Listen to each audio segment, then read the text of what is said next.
Hello, I'm Nikki. And I'm Jess. She's the traumatized. And she's the abandoned. And welcome to our podcast, where we talk about true crime, spooky things, and everything in between. And today, we're going to be talking about natural disasters and a maritime disaster, I think, right? Yo. Yeah. Let's go. Guess what? What? I'm so excited. And I'm so excited. Anyway. On the whole. How was your week? Well, this week we both kind of started skincare. Yeah. Well, I started mine before, but yeah. That's true. I made the mistake of introducing multiple products at the same time. So. I did that too. You're not supposed to do that. No. Oh. So I did that too.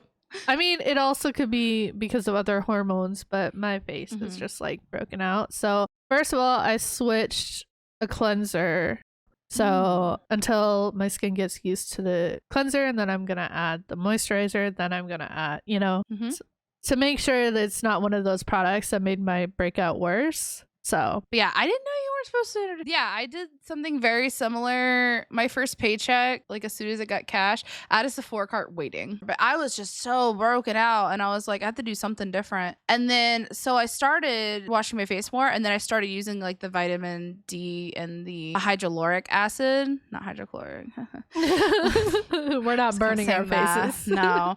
But I started using that like a little bit. And then when I got my new job and I was like, F it, I'm going to go all in. I'm going to go balls in on this like skincare routine because I'm getting older. And I like noticed I was getting like wrinkles here, and I was like. And you're supposed to start early. You are. But we never do. No. But yeah, so like I mentioned earlier, my breakout might also be because of different hormones. Go on. And if you guys have been listening to us for a while, you know that I've been going to a lot of doctor's appointments. A lot of health concerns. A lot of health concerns in quotations. No, it's not really concerns because I am with child. Yay! An additional one. An additional have one. Yes. You were pregnant, and I'm so excited. So excited. That is something you guys have really wanted for a while. So long. We've been trying, and it's funny because I think I told Jess this, and I told my mom this too. It's like as soon as I cut all the toxicity out of my life, like this happens. And it's like, okay, it was meant to be. Yeah. Like it's so interesting how that happens when you like realize that you've had something almost like leeching the power off of you, and then you don't have that anymore. And it's like, oh, did we had this discussion this week where it's just like, I'm almost bored. Like, I don't want to say that, but it's like, what do we talk about? Our lives are so peaceful now. It's just like, it's like wait, is this normal?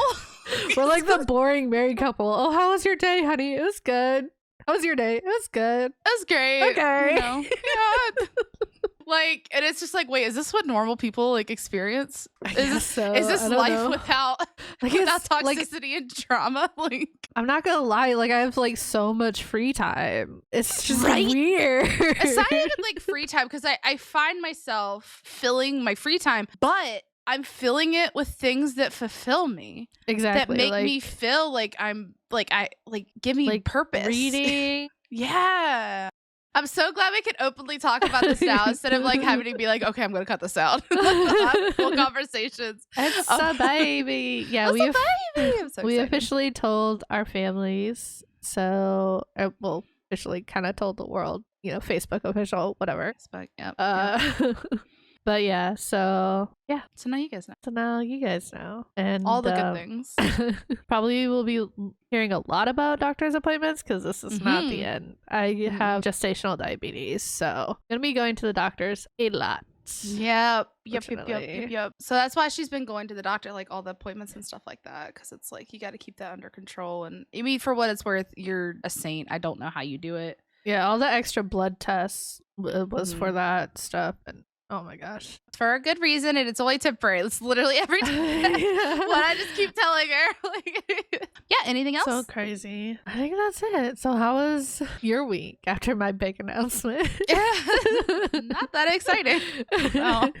No, I mean, I'm vibing out. I'm finally getting in my workflow. I was talking to a friend, and I was just like, it's so nice because I already feel like at home with this company, and it's such a large company, but I just feel very like appreciated. I feel very proud of what I'm doing and how I'm able to do it and stuff like that. And then, I mean, honestly, I'm just like feeling my days after work, like hanging out with friends and family, and it's so awesome. But dude, it's just, I don't know. It's very freeing. I feel very confident. I'm getting my confidence back. I went and spent money. I got my nails done. Like, just the things that I kind of lost myself in the last couple of years. But yeah, that was basically it. Like, I'm back on schedule with the podcast. So, like, I'll edit tonight and get it over to you. I know whole.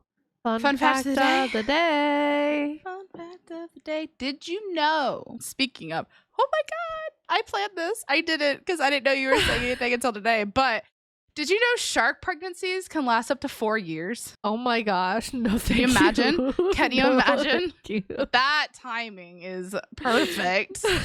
Like, what are the odds? Because I was thinking shark is like ocean because we're doing like a maritime disaster. So that's where I was going with that. But it just worked out perfectly. Okay. But yeah, 4 years. Whew. That's crazy. So what are you talking about today? What I'm talking about today is Costa Concordia. What is that? Have you heard of that? Mm-mm. It's actually I say newer because it's like in 2012. It's 2011. Really? Yeah, this happened in 2012. Ooh, so okay. That's interesting. Mm-hmm. We're just gonna jump right into it. Okay? I'm so ready. So imagine you just got on your cruise ship, excited for a 7-day Italian cruise. Oh, I don't want to do this anymore. No, I want to go to a cruise next year. Stop it. You can't wait to hit up one of the world's largest exercise facility areas at sea. This is not what I do on a cruise. What? Well. Okay. This waiting. Area included a Samsara spa, a 2-level fitness center, the Lhasa therapy pool, which apparently is like seawater therapy. I guess. Oh, so you float? I guess. I don't know. Okay. Saunas, a Turkish bath, and a solarium, which is a sunroom. Okay. Or also with 4 pools, 5 jacuzzis, and 5 spas. There we go. How does one choose where to start your vacation? Sunroom with a drink in my hand. So you could see out while you're leaving the port. I had this cruise in my mind already. I just need to book it. Not to mention all the entertainment options, including a theater, casino, and a children's area with video games and a basketball court. Mm-hmm. And you can't forget all the food options with 15 bars and 5 restaurants. How exciting! So exciting. So exciting. However, if you were aboard the Costa Concordia, you probably didn't even have a chance to unpack your suitcases. That's terrifying. Because at 9:45 p.m., just 2.5 hours after the ship left its first port to start the cruise, it hit a rock and ran aground. All because of human error. People are stupid. Yes. So, quick rundown. Costa Concordia was a cruise ship owned by Carnival Corporation and PLC and operated by Costa Concordia and launched in 2005. At the vessel's launch in 2005, the champagne bottle was released and failed to break when it swung against the hull the first time. Then you don't go. We know what that means, don't we? Such bad luck. Oh yeah, we know now. And if you don't know what that means, it's considered a very bad omen among seafarers if the bottle does not break. She was the first of her class, and her sister ships were among the largest ships built in Italy when they entered service. The ship is propelled by diesel-electric, 2-shaft propulsion motors, blah, blah, blah, 2 fixed propellers, blah, blah, blah. We don't really care about that. Her capacity is 3,780 passengers and 1,100 crew. An interesting fact I thought was kind of cool about this cruise ship is its 13 public decks were each named after a different European country. So I thought that was really cool. Ooh, Ooh, that is cool. You could be like, oh, I'm going to Italy, or I'm going Right. to England or Spain or whatever. And of course, the ship included all of the amenities that I spoke about in the intro. On January 13th, 2012, the Concordia left its starting port in Civitavecchia, Italy, at approximately 7:18 p.m. under the command of Captain Francesco Schettino. I hope I said that right. For a 7-night cruise. She was carrying 3,206 passengers and 1,023 crew members. As the Concordia approached the Giglio Island, it deviated from its standard course. Hawaii. I'll tell you. It moved closer to the small Tuscan island for a maritime salute, a common practice that included the ship sounding its horn as it passed the island, kind of like a show-offy kind of thing. Okay. Well, I mean, we do that when we like leave a family member's house. We go like beep beep and you wave. However, this particular area was actually known for rock outcroppings. In fact, a formation was noticed and the captain ordered a change of course. But there was miscommunication because of a language barrier that led the helmsman to steer the ship in the opposite direction that the captain had ordered. So towards it. Aha. It took 13 seconds to correct the maneuver, but by that time, it was too late. Language barrier? Yeah. Why wouldn't you just have the entire crew speak the same language? I guess in Europe, you can't really do Have that. you, like, been on cruise ship? Like, it's people from all over the world that work on cruise ships. That's true, but I feel like the people driving the ship should all be able to speak the same language. Like, I feel like that's a requirement. Yeah. Anywho.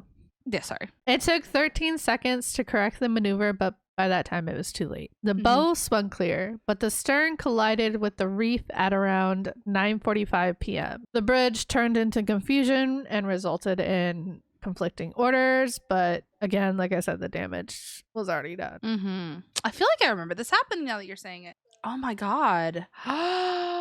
Oh my god. And then I tried to get a zoomed in picture of like what it looked like. Oh, of the tear, because the Concordia's port side had suffered a 170-foot tear along 3 compartments of the engine room, resulting in power losses, leading to the loss of propulsion and loss of electrical systems, which completely crippled the ship. So basically, this took everything out on the ship. Yeah. Wow, that's insane. This ship obviously started to take on water and listing to the port side. Then 24 minutes later, strong winds pushed the ship back towards the island where it became grounded, resting on her starboard side in shallow waters. Jesus. Yeah. Oh, wow, that's crazy. What was interesting to me is it ended up on its starboard side. So basically, with the holes on the other side, right? So basically, like I said, everything was like powered down. They had no power. It was just a free floating ship. So somehow the ship like maneuvered and like turned around, and that's when it got pushed against the shore. Interesting. So the rescue. Shockingly, the captain did not report the crash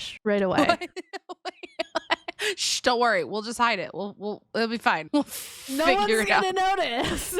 How would they know? How would they know? How are they gonna know? And in fact, the first person to contact authorities was someone not even on the ship. A worried passenger called a relative, and that relative notified the Italian Coast Guard. Oh, Lord. The Coast Guard first contacted the Concordia at about 10:14 p.m. Schettino, the captain, however, downplayed the damage, only noting that the vessel had experienced a blackout. Oh, we just lost power. It's fine. The ship is flipping on its side, but we just lost power. What? Some 10 minutes later, the Coast Guard contacted the ship again, and this time the crew admitted that the vessel was taking on water. However, Schettino's only request was for tugboats. I don't think a tugboat can help you. Oh no. At 10:39 p.m., the first rescue vessel arrived. Approximately 15 minutes later, Schettino finally ordered that the Concordia be abandoned. The ship's like over on its side. Guys, I think it's time to call it. I think we need to call abandoned ship at this point. Everything's underwater. Just wait.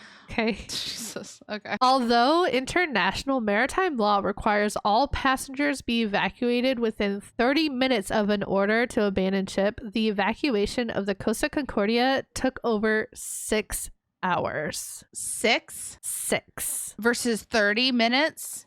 Mm-hmm. Nice. Okay. Evacuation was made chaotic, obviously, by the ship listing so far to the starboard, making walking inside very difficult and lowering lifeboats on one side near impossible. And to make things worse, the crew had dropped the anchor incorrectly, causing the ship to flop over even more dramatically. But like, why did they even drop it in the first place? You're already there. Yeah, the water is touching. You're already on the ground at this point. Jesus. Anywho, so are you ready for this part? At around 11:20 p.m., Schettino left the bridge and soon after abandoned the ship before everyone else had made it off. Bitch, you're the captain. Captain goes down with it. What do you mean? Oh, that makes me mad. She should have watched Titanic. That was a true captain. He just went in and took it. Very sad. Wait. I'm not even close to being done. Oh, now with I him. know why we don't like her. Okay, it's him, but yeah. A Coast Guard member angrily told him on the phone to get back on board. Damn it. And that became like a famous line that they put on Italian t-shirts and shit. Like, oh my god, imagine. You're never gonna be able to sail again, dude. Your reputation's fucked. Like, what an idiot. So this coward actually used the excuse, I can't even say it with a straight face. He used the excuse that he fell into the lifeboat because of the listing of the ship. Just there I go. Whoops. How did it appear? Obviously no one was buying that bullshit. Here I go. What an idiot. Right? By 12 a.m. on January 14th, the Concordia had a severe list, making the release of lifeboats difficult and forcing many to use ladders. Interesting. What I do find very crazy, and I think what you pointed out, is that the side that ended up getting like absolutely destroyed ended up facing up. Right? You know what I mean? You would think that like the side, but I guess it's filling, and so it turns the ship maybe? Yeah, it filled, and when the ship turned, all the water probably just shifted, and now it's filling in through the decks. Maybe. Right. Yeah, that's so interesting. Okay. Very crazy. Okay, so at 12:40 a.m., a Coast Guard captain called Schettino, who was in a lifeboat with other Concordia officers, ordered him to return to the vessel and oversee the evacuation. He obviously refused.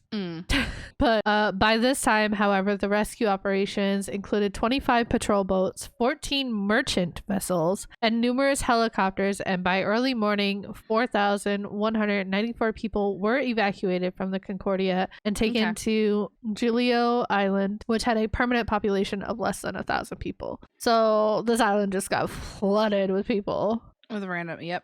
At 6:17 a.m. on January 14th, search efforts were temporarily suspended. But the following day, divers rescued 3 more from inside the Concordia that were trapped. They were the remaining survivors. 32 people died in the disaster, and the last body was not recovered until November 2014. Oh, wow. Shockingly, they recovered all the bodies, so. Yeah. Oh, well, I hope they burn this captain so bad. Obviously, almost immediately questions were raised concerning the conduct of Schettino and other crew officers. Ew! Doesn't he just look like a douchebag? Yeah, like a little skeeve ball. No. Okay. So in July 2013, 4 crew members and the Costa Concordia crisis coordinator pled guilty to various charges, including manslaughter. They received sentences of less than 3 years. This is for Schettino. So his trial was 19 months long, and during it, prosecutors claimed that he was an idiot, while Schettino countered that his actions had saved lives. Yeah, like jumping in a lifeboat. By abandoning them? What? And then he was being scapegoated. He also tried to put all the blame on the helmsman for turning the wrong direction. But an expert was on the stand saying that they were too close. The crash was going to happen either way. Literally, like you told them to go do this like wave by thingy. That's on you, my dude. Like, It's speculation that the reason that they were so close to the island for the salute was because he had his mistress on the bridge and was trying to show off for her. But that's pure speculation. But I believe it. I totally 1,000% believe that he would do something like that. He does look like somebody who would do that. Like it's the abandoning the ship for me. Wait, well, that's speculation. Never mind. I was gonna say, did his abandon mistress his also? mistress? Yeah, probably. Did she mysteriously fall into the lifeboat too, or did he just like a straight up abandon her? like he did the ship. The reason why I like believe that is because he tried covering it up immediately after it happened. Like, oh, nothing happened. Coast Guard calls, oh, nothing happened. We just experienced a blackout. And he was on the phone with the crisis coordinator who got charged, being like, yeah, we really fucked up. How do we cover this up? How do we not tell the media? How do you hide a cruise ship? Like, it's sinking. How do you hide that your cruise ship is sinking as we speak? That's not like, oh shit, I just chipped the wall. You know, let's cover it up with some spackle and paint. Like, it's a cruise ship that you sunk, my dude. It's not a sweep it under the rug situation. It's the fact that he abandoned ship for me. Like, right? Fine, be stupid. All right, be stupid. But the fact that he abandoned his mistake, one, try to hide it up, and two, abandoned it. Like, I wanted them to burn him so bad for that. If he had been a man about it and been like, yo, I fucked up. Let's get rescue out here. Let's like fix this. We gotta do it. Like, if he had acted differently, I'd been like, all right, don't throw the book at him too hard, because he was just being stupid. But he was being stupid and an asshole. So get what you get. Well, in 2015, a court found Schettino guilty, obviously, of manslaughter, causing a shipwreck, abandoning ship before passengers and crew were evacuated, and lying to authorities about the disaster. He was sentenced to 16 years in prison. Ha. So, good. Goodbye. Goodbye. Wait, this happened in 2012? Yeah. He's still in prison. Anyways, and then in February 2012, salvage workers began removing more than 2,000 tons of fuel. The undertaking was completed in the following month. Basically, the ship, I guess, was on like an underwater ledge. So they didn't want it to like fall off the ledge and create an oil spill. So the first thing they started doing was taking out the fuel. And then during this time, work also began to remove the vessel in what was the largest maritime salvage operation in history. It was not until September 2013 that the 114,000 ton Concordia was finally righted. Oh, wow. In July 2014, the Concordia, outfitted with a number of steel containers serving as flotation devices, was towed to Genoa, Italy, where it was dismantled for scrap. And that is that story. Nice. Fuck that captain. Yo. So hard. Like, royally. I kind of feel like you should have got more time, but I don't know. But that was really cool. But yeah, you ready for mine? Yes. It's a hefty bitch. Okay, so I was doing the research and I realized that it was going to be a very long story, and then I realized this could probably be 2 stories. So I'm going to give like an overview of this event, and then next time we do natural disasters, I'm going to deep dive and we're going to break down each. It's going to be really cool. So this is going to be my part 1. Be a while till we hit the part 2, but I'll do like a recap so we know. You know what I mean? Right. So if you want more information about it, just wait. It's coming. All right, you ready? Ready. All right, so I am doing the 2011 Super Outbreak. You heard of this? No. I hadn't either. Okay, so this was a thing though, and I lived through it, but I don't remember it. Okay. I guess I did too. Yep. Okay. I don't know. Where were you in 2011? I was a junior in high school. So you were in North Dakota. Yes. Okay. I was 2011. Well, what time in 2000? Was the year my dad left, so that's interesting. April. It was April, so it's the beginning of the year. Okay. Which is probably why I don't remember it happening. I had a lot of other things going on in my life. So I was in Virginia for this. So yeah. Anyway, so I don't know about you guys. I'm doing this whole intro thing because somebody's been doing their intros, and I'm like, I should probably do those too. So They're kind of fun. This is my version of an intro. You ready? Ready. Okay. I don't know about you guys, but growing up, one of my favorite all-time movies was Twister. Yes. Loved it. It was my first like PG-13 movie. I felt so like honestly, that is still one of my all-time like comfort movies. And they're making a sequel. I can't wait. I hope it's good. I hope it's good. It's like, I really hope it's good and not disappointing. It has to be. But yeah, it's literally one of my favorite movies. Like, I loved that movie. I watched it so many times. Those of you who aren't familiar with that movie, go watch it right now. I think it's on Stop Amazon. Everything you're doing and go literally watch it. listening to us. Go watch it. I'm just kidding. But it's a movie that was released in 1996, and it follows storm chasers over a couple days they chase down storms. They chase down tornadoes in hopes of studying them to provide a better warning system. Now, in the movie, multiple tornadoes touch down within like a few days of each other, and like they're pretty close to each other, which I thought when I was watching, I was like, hey, it's for a movie, What I didn't realize is something very similar to that movie actually happened in real life, except what happened in real life was way more devastating and widespread. Now, let me explain. So in 2011, the super outbreak was the largest, costliest, and one of the most deadliest tornado outbreaks ever recorded, taking place in the southern, Midwest, and northeastern United States from April 25th to April 28th. 2011, leaving catastrophic destruction in its wake. Tornadoes. Are you ready for this number? Do you want to guess how many tornadoes? Do you want to just take a guess? Is this the largest one ever? It is the largest, costliest, and one of the most deadliest tornado outbreaks ever recorded. 25. In 3 days. More. 20? More than 25? Keep going. Okay, I'm going to double it and say 46. More. 72? More. What? You're not even close. 150?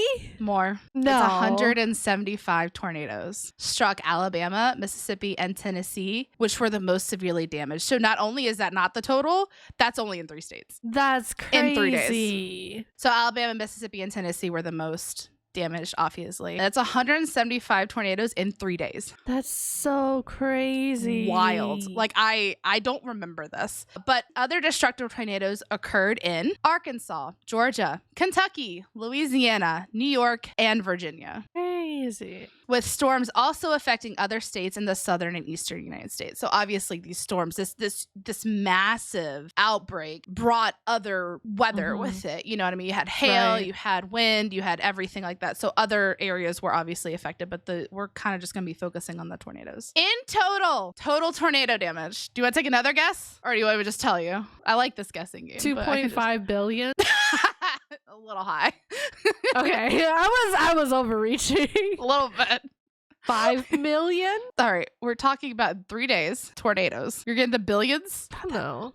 360 tornadoes were confirmed by NOAA's National Weather Service. I thought you said money. How much did it cost? That's what I was like. It wasn't the billions. So you're right. You were there. We're gonna get down there lower what the cost is. So yeah, you were right. No. The total amount of tornadoes. Okay. So the actual number was 360 tornadoes in 3 days. That's so insane. Now again, 175 were in those 3 states. So like wild. Just wild. So 360 tornadoes were confirmed by the National Weather Service and Government of Canada's Environmental Canada in 21 states, from Texas to New York into southern Canada. So literally just like Jesus. The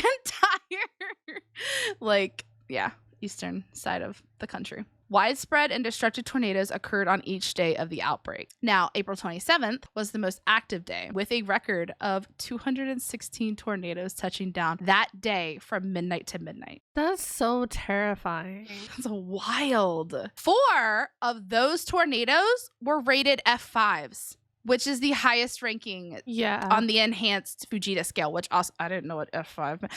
When they were talking about it in Twister, I thought it was like F5. No, it's EF5. It's F5. And it's enhanced Fujita scale is what it's called. Oh, the more you know. Interesting. Just as a reference, an F5 on average are recorded like once every year. So on this one day, it's a 4 lot were of recorded. Power. It's a lot of big ones.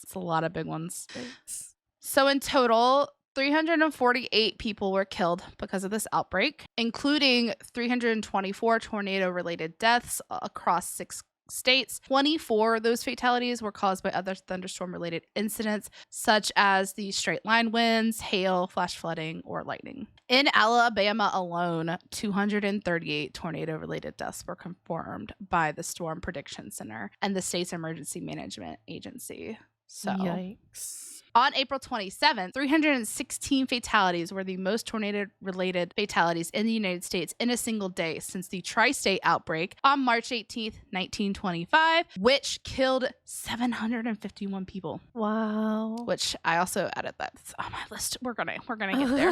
We're gonna talk about that. This story spawned 3 other stories, so it's great. Jeepers. I love when stories do that. Here we go. This event was the costliest tornado outbreak in the United States history, with the total damage reaching, what did you guess? Like 2.5 billion? 10.2 billion. 10? Which, that was in 2011. It equates to 12 billion today. Jesus. Yeah. So, okay. Real brief. How and why did this happen? I tried to keep the jargon down to a minimum because, first of all, the story's super long anyway. And second of all, it's a lot of like jargon that I just don't know. Words. Yeah. So I try to make it like as pointed as I could. Just it's very interesting though. So the outbreak was caused by a vigorous upper level trough that moved into the southern plain states on April 25th. So an extra tropical cyclone developed ahead of this upper level trough between northeastern Oklahoma and western Missouri, and that moved northeastern. So cyclone was ahead of the trough that was coming up, which stirred a bunch of stuff up. So imagine, you guys can't see me if you are on Spotify, but like you got a cyclone cycling and then this huge like trough push of air was coming right behind it, which just stirred up everything. Conditions were similar on April 26th, the next day, with a predicted likelihood of several severe thunderstorms, including an extended threat of a strong to violent long track tornadoes through the afternoon and evening hours. The storm mode on April 26th was predicted to include mostly discrete tornadic supercells during both the afternoon and early evening, shifting over to a mesoscale convective complex with more of a threat of damaging winds and hail during the nighttime hours. So this was like the week leading up to it. They knew something was going to happen. They could see this predicting. They knew it was going to be bad. They had no idea how bad it was going to be. So they were predicting severe thunderstorms. They could see that there was like some supercells that they needed to watch, but it was going to be more of a threat in the afternoon with damaging winds and hail, like into nighttime hours. Right. As the storm system moved eastward toward Ohio, Mississippi, and Tennessee valleys on April 27th, a very powerful 80 to 100 knot mid-level jet stream moved into Ohio, Tennessee valleys behind the trough, which created strong wind shears along with low pressure center moving quickly northeastern across those areas. So you had a cyclone, you had a trough, and then you had the jet stream moving up behind it. Jesus. Was the perfect storm kind of thing. Like a total of 56 severe weather watches were issued by Storm Prediction Center, the SPC, over those 4 days in the outbreak area. This included 41 tornado watches, 10 of which were particularly dangerous situations, which are PDSs, and 15 were severe thunderstorm watches. Now, we're going to break this down per day. So this part 2 of this is I'm actually going to go into we're not going to go into 360 tornadoes, but we will touch base on like the first one, the big ones, the most destructive and stuff like that. So that's going to be on part 2. We're going to go into the actual tornadoes. This is going to be like an overview of the days. Right. To kind of give you guys like so on April 25th, start of it, a large area of possible severe storms for April 25th to 27th was forecast as the Storm Prediction Center issued a moderate risk of severe weather for 3 consecutive days centered over Arkansas through Tennessee. At 3:25 p.m., and this is in Central Time, the SPC issued a particularly dangerous situation, PDS, tornado watch for much of Arkansas and parts of Missouri, Oklahoma, Texas, and Louisiana. By the evening hours of the 25th, tornadoes had been reported across a few states, some of which caused significant damage to Arkansas. An intense supercell thunderstorm tracked near Little Rock area, and a tornado emergency was declared for the state of Livonia. A large F2 wedge tornado struck the town, subsequently causing severe damage and killing 4 people. So did they have the warning or no at this point? Tornado emergency was declared. Okay. So they had a warning on this one. Caused severe damage. It could to kill 4 people. A strong F3 tornado also struck the Hot Springs Village area earlier that evening. That tornado caused severe damage and resulted in 1 death. Later that evening, another F2 tornado caused extensive damage to both a school building and Little Rock Air Force Base as well. So, recap, a total of 42 tornadoes and 5 tornado-related deaths were confirmed on the 25th. And that is how we start. All right, April 26th. A high risk of severe weather was issued for April 26th for portions of Louisiana, Arkansas, Oklahoma, and Texas, along and near the Interstate 30 corridor as conditions became even more favorable for extreme weather. Bum, bum, bum. A large PDS tornado watch with a very high possibilities for tornadoes issued for that same area that afternoon. Widespread tornado warnings were then issued in that area later that evening. Tornado watches were issued for the lower Great Lakes during the afternoon hours as supercell thunderstorms developed along the warm front lifting north across from central Michigan. 2 tornadoes touched down in Michigan. These caused damage to farm structures mostly. Further east, severe thunderstorms caused scattered wind damage and large hail across Pennsylvania and New York. 2-inch diameter hail was reported in Lock Haven, Pennsylvania. That's like, because that's big. that's like a golf ball size, guys. That's golf ball size, yeah. That is, yeah. Crazy. An isolated supercell moved across central New York throughout much of the afternoon, producing golf ball-sized hail in Syracuse and spawning a very brief F1 tornado in Verona Mills, which primarily caused damage to trees. Another tornado, this one being in Gilbertsville, caused significant damage to a school's athletic field. Meanwhile, trouble was brewing in the south of the middle of the country. Yikes. So, trying to simplify in a bunch of weather jargon, there was a low pressure system that got pissed off, which then generated stronger wind shear, providing better organization for that supercell storms as a result. This led to numerous tornadoes touching down across several states, including Texas, Louisiana, and Arkansas. Most of these tornadoes were weak, but a few of them did cause considerable damage. A long-tracked wedge tornado caused F2 damage and rural portions of Texas and Louisiana. An F3 tornado destroyed structures, causing severe damage at Fort Campbell, Kentucky as well. So on the 26th, a total of 55 tornadoes were confirmed. No fatalities though. So oh wow. They were like, I don't know if you caught that at the very beginning. They were very well warned. They were like, we're gonna be, you know what I mean? It was like, okay, we know this is happening. We're gonna warn people. Yeah. The 27th. This is it. Buckle up. I mean, to be fair, like, it's been 2 days and there have been 97 tornadoes. So, like, the first 2 days weren't nothing. Like, still, it's insane. But so significant severe weather was ongoing early on April 27th, coming off of the overnight hours into early morning. And it was continued for an entire calendar day, virtually unbroken. For the second day in the row, the SPC issued a high risk of severe weather for southern United States. Later that morning, the SPC even increased the probability for tornadoes to 45% along a corridor from Meriden, Mississippi to Huntsville, Alabama, an extremely rare issuance exceeding the high risk standards. So 45% is crazy. Yeah. Like crazy amount, like exceeded the high risk. So like more than high risk. During the early morning hours, a cold front with several low-pressure areas extended from East Texas to northeastern into the Ohio River Valley. So you're talking a line, like, straight up the country, like, all the way. An upper-level disturbance. It's just, like, insane to me, the actual, like, expansiveness of this. Like, yeah. An upper-level disturbance that had moved across the frontal boundary the previous evening sparked an area of thunderstorms that morphed into a squall line. This line of severe thunderstorms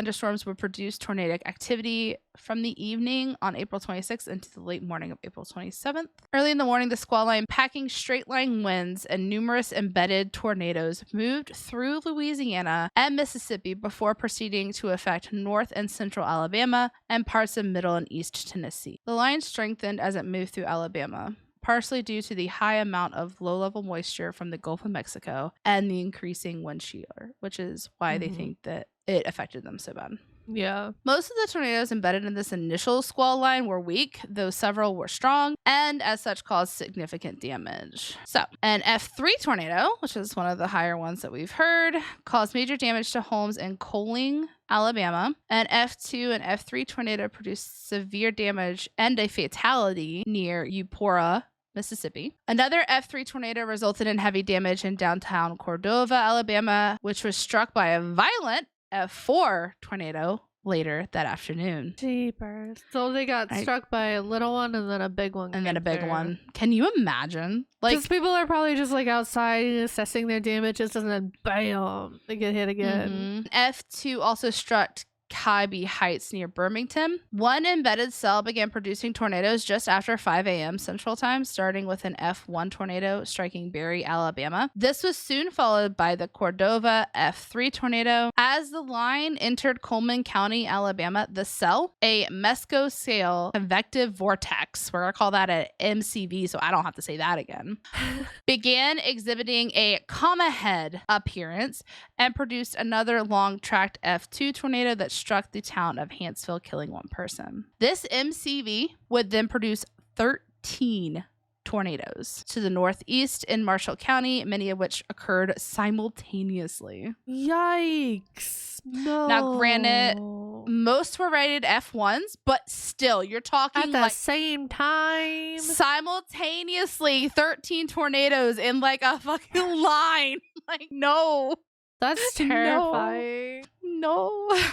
2 more tornadoes were produced as comma head shaped embedded cell continued northeast along Jackson-DeKalb County line, including a long tracked F1 that resulted in a fatality near Pisgah. The same area was impacted later that day by a high end F4 tornado. Now, F4s are no joke. They're no joke. No. Another F1 tornado occurred in Dade County, Georgia, with this cell, and 6 more tornadoes struck Hamilton County, Tennessee, 5 of which were in Chattanooga area.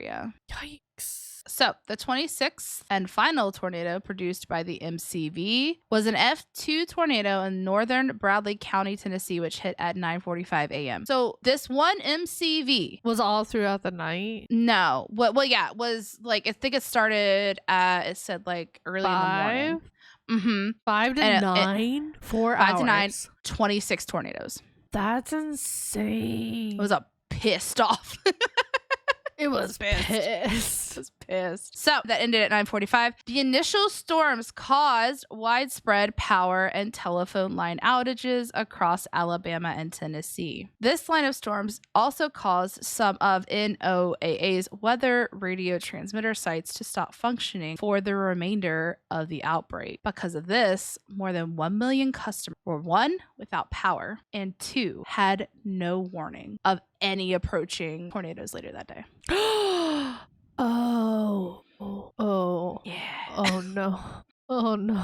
Oh no. During this time, several discrete supercells developed along and in front of the line, spawning 7 weak tornadoes across Morgan, Limestone, and Madison counties in northern Alabama around noon. The most intense supercells of the outbreak developed around midday in central Mississippi and began tracking eastward. So not only are they without power now, the storm is super pissed off, and these are the most intense supercells that are now going to start dropping. My goodness. With the extreme instability and wind shear, they quickly intensified and became tornadic, shortly thereafter resulting in strong to violent tornadoes. Responding to the high risk issued by the SPC, the already unstable atmosphere expected to become even more unstable throughout the afternoon hours, a PDS tornado watch was issued at 1:45 Central for most of Alabama and portions of Mississippi, Tennessee, and Georgia. However, it did not help the people who are now without power. Right.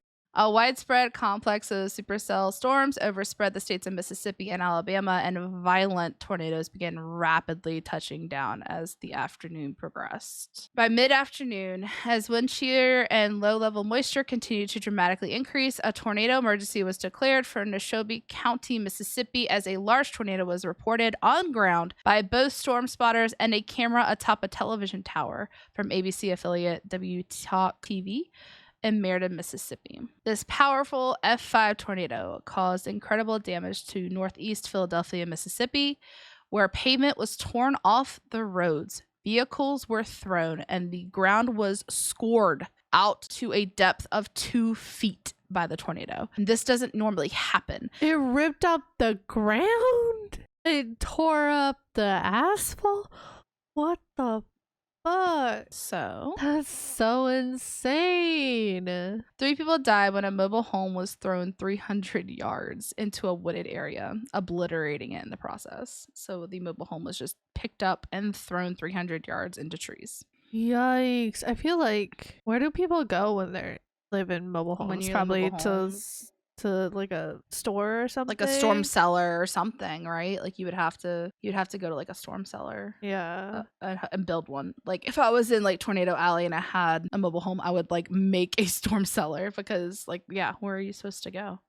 Yeah, crazy. Another very long tracked F4 tornado passed through the town of Enterprise, Mississippi, killing 7 people before crossing into Alabama and eventually dissipating. 4 tornadoes were officially rated F5 on the enhanced Fujita scale that day. So again, we talked about that. Usually F5s happen like once a year.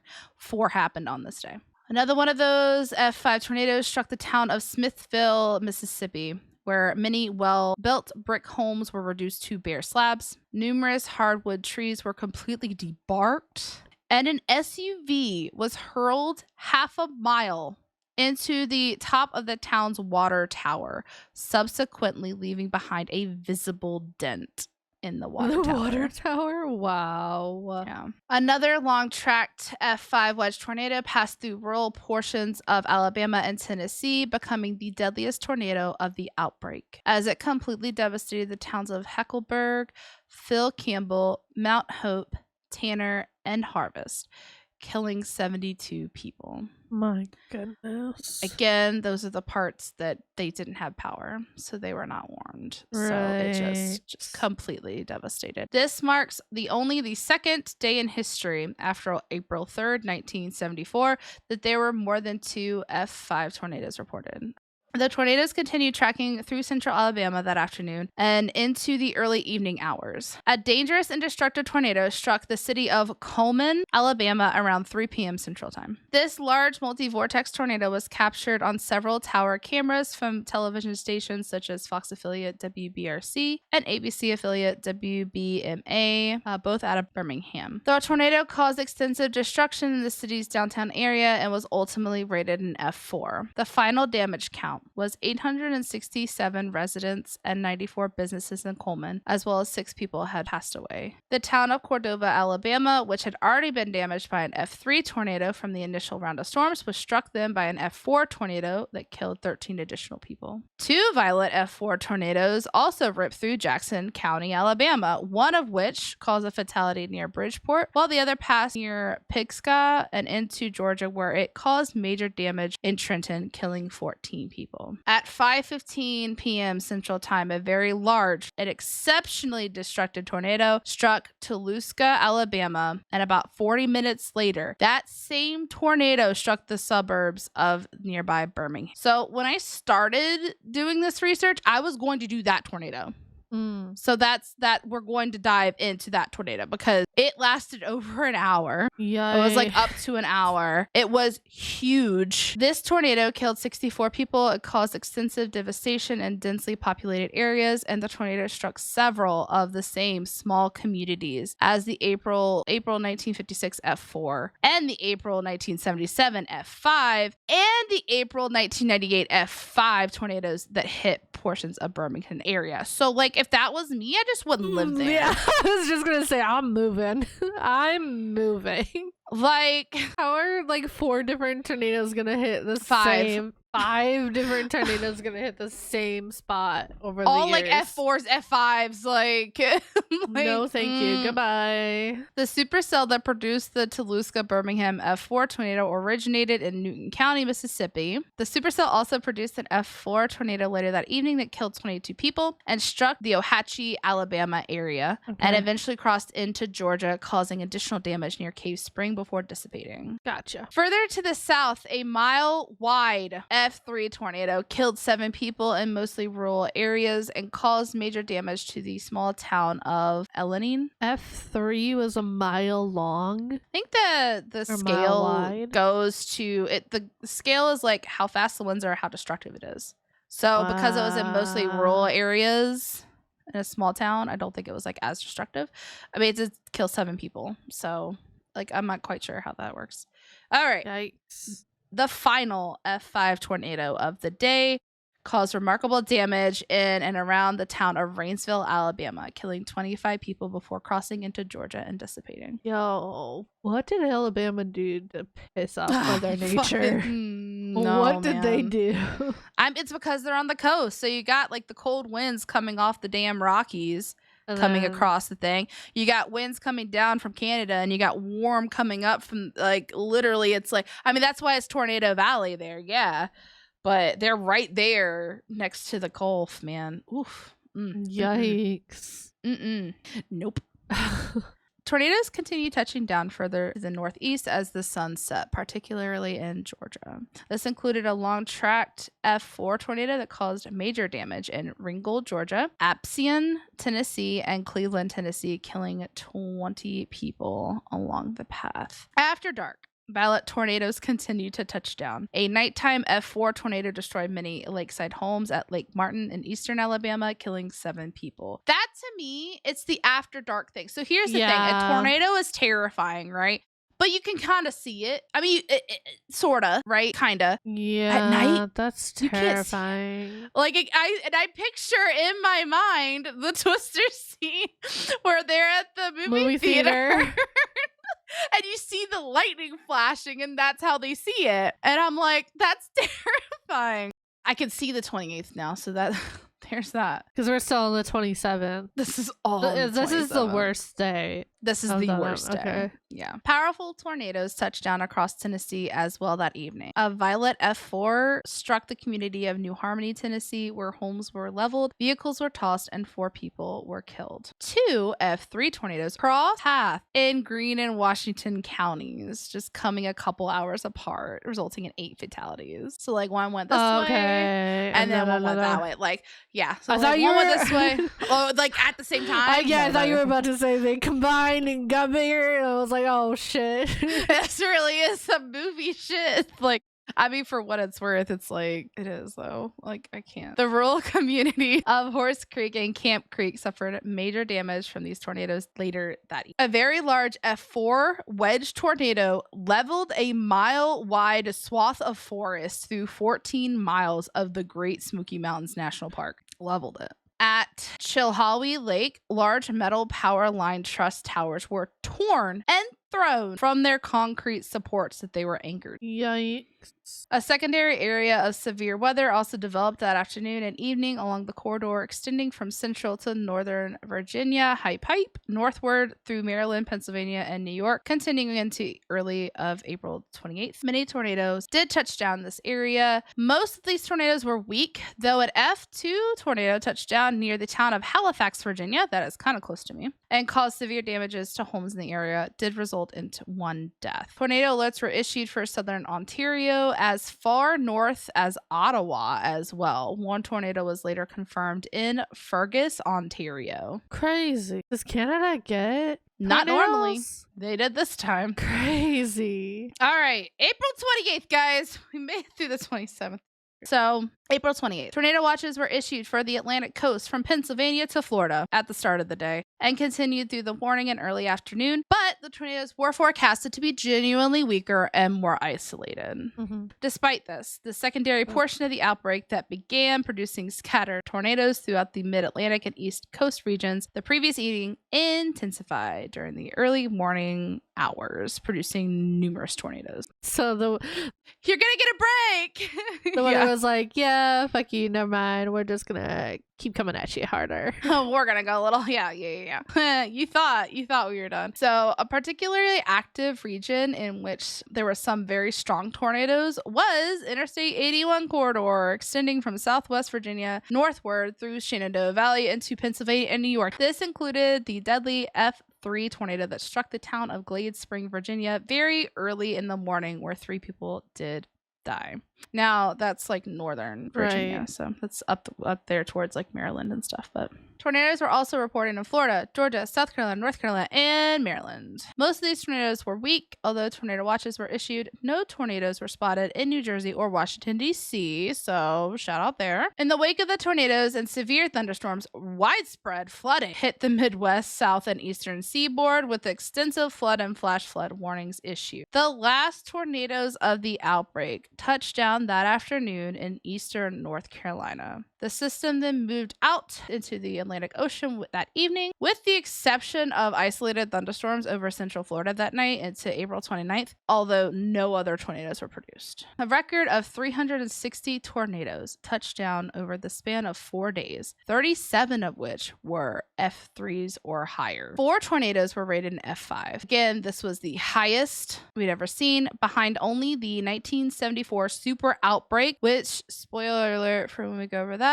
contained 7 F5 tornadoes. Wow. It wasn't as long or as extensive, but it was more focused. You know what I mean? It knew what it wanted. Several of the strong to violent tornadoes that formed were exceptionally long tracked, with 6 tornadoes on April 27th tracking over 60 miles. What? They lasted. That's crazy. Like, imagine, like, you think about that. Driving on the interstate, that's an hour. If it was going 60 miles per hour, that's an hour. Like, that's, yeah. Many tornadoes on the afternoon of the 27th were spawned from a collection of supercells that moved across Mississippi, Alabama, Tennessee, and Georgia. So, who got the worst of it?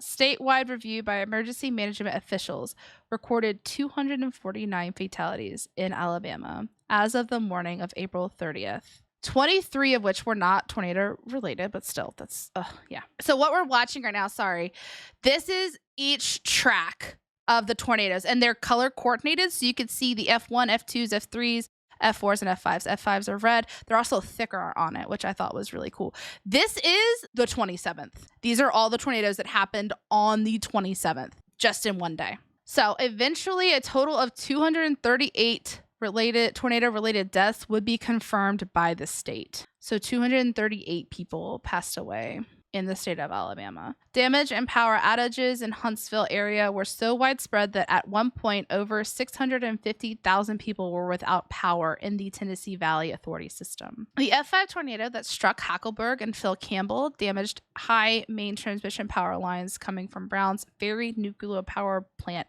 near Tanner. Now, these towers were the main supply of electrical power to much of northern Alabama, and some were without power for 2 weeks. Again, that also caused a lot of people to not have warning for the afternoon. So the tornado itself, that tornado just missed the Limestone Correctional Facility, which less than a year later would be struck by another tornado.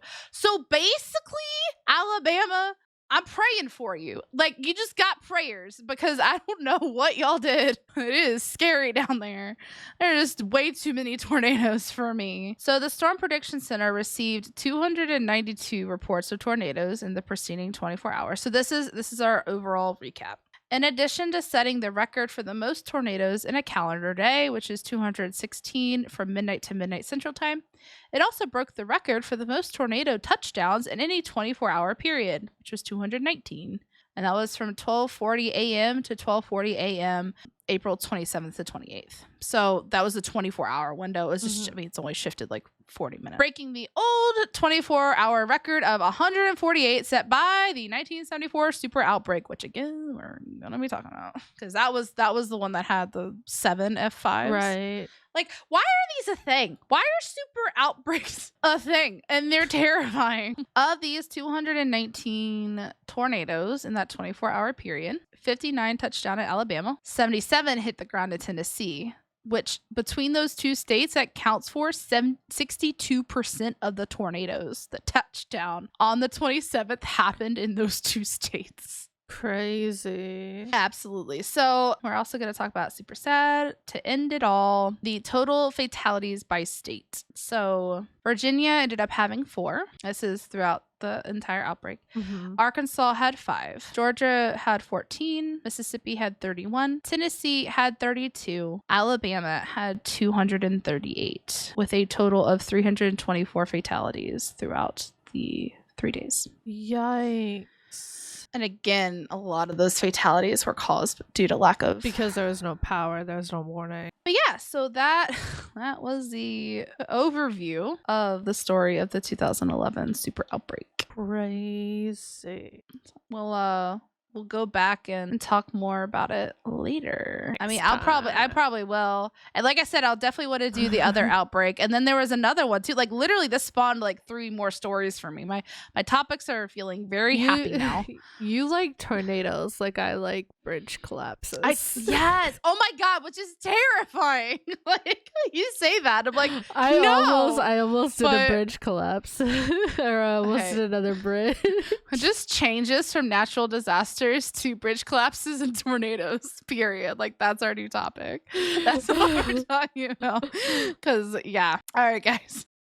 Sorry to bring down the mood at the end there. That's it for this episode. If you enjoy the podcast, please don't forget to follow us. Leave a comment if you're watching on YouTube. Hi. Please like and subscribe. Guys, we had 24 We have 24 subscribers. That's what I thought. I was like, I swear I thought we had 24 subscribers. Also, hey guys, go check out our Mount Everest video if you like it. I uploaded it late, so it only has like 4 views right now, but it's really interesting. So if you Do it. That was last check it week. out, Guys, check it go out. check it out. Go check it out. Go do it. Go do Sorry, it. I had pregnancy things. Pregnancy going thing. You can say it now. Yay. You can find us on Twitter, Instagram, and TikTok with our username at TTATA Podcast. And in our bio of all of our social media is our link tree, which has our email in it. So if you don't want to listen to tornadoes or bridges collapsing, send us ideas of what you want to listen to. Yeah. Or, hey, if you really like it, give us feedback. Because, like, Yeah. I would love to hear if it interests you. Am I weird? Yes. I might be We weird. are. We are. We know this. But are you weird with us? Like, let us know. Let us know we're not alone. Hey, guys, thanks for listening. Next week It's our 50th episode. is our 50th episode. What? Ow. So do you want to tell them what we're doing? We can. Since it was your idea? Should. Or yeah, I feel like we should just drop like teasers, you know what I mean? So, if you guys want a hint, so like back in the day, all other outlaws describe these 2 outlaws as posers. Oh, that's a very good hint. So, What do you guys think? Although it's gonna be funny because like we're gonna find out what you guys think as we're recording the new one. So let us know what you think. crazy. I'm excited. I'm really excited. And with that, we're gonna leave you with this inspirational quote.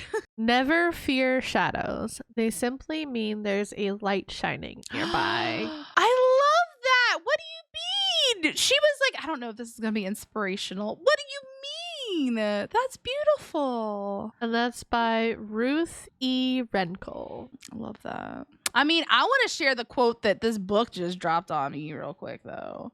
I shared it on Facebook. Go ahead. It hit. Bonus quote. Anyway, the quote was, one person's pain does not negate another's. Our heartaches are not in competition, but the bridge to empathy, so that we can look at one another and know that on some level we understand. That's the beautiful thing about grief, I think, that sometimes we can find someone in the world to look at from the other side of the bridge of our torments and know we're not alone. Mm-hmm. Like, I love that so much. I need to remember that because so many times, like, especially with like when I was going through divorce and my grandmother passed away, everyone was still going through things. And so they would come to me and talk to me and I would, just empathize and be like, yeah, that sucks. I'm really sorry. They'd be like, oh my God, I'm so sorry. I didn't even think about like what you're going through. And I'm like, don't apologize. Like, just because I'm going through something doesn't mean you're not going through something too. Like, it's such a good visualization of understanding each other's trauma and being able to empathize with it. Like, we're on a bridge, we're on 2 different ends of a bridge, and I could see your pain and you can see my pain, and we're not comparing. And I thought that hit. Like, that really did. Yeah. Anyway, all right, that's it for this episode. See you guys next week. Bye. Episode 50. Woo! Okay, Woo. I fucked it up. Okay, bye. Bye. Leaving all that in.